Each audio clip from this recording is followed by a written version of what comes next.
Hi friends, ఈరోజుతో Sai Satcharitra పూర్తయిపోయింది కనుక మీకందరికీ సాయికి ఎంతో ఇష్టమైన ఆగ్రాపేత రెసిపీ చేయాలనుకున్నాను.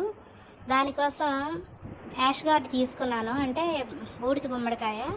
దాన్ని బాగా అంటే తోలు తీసి పెద్ద పెద్ద ముక్కలుగా కట్ చేసి దాన్ని కొంచెం ఒక టేబుల్ స్పూన్ సున్నంలో ఒక 10 అవర్స్ ఉంచాను. తర్వాత వాటిని బాగా కడిగేసి పొడి పొడిగా తీసుకొని కొంచెం వేడి మరిగే నీళ్ళలో వేసి కాసేపు ఉంచి తీసి పక్కన పెట్టుకొని 1 కేజీ పంచదార తీసుకొని దాన్ని బాగా పాకం ఉంచేటట్టు చేసి ఆ పాకంలో ఈ యాష్ గార్డ్ ముక్కలను ఉడికించి దగ్గరగా తీగ పాకం వచ్చిన తర్వాత వాటిని వేరువేరుగా చిన్న చిన్న ముక్కలుగా తీసుకొని ఒక దగ్గర ఒక ప్లేట్లో పెట్టాను.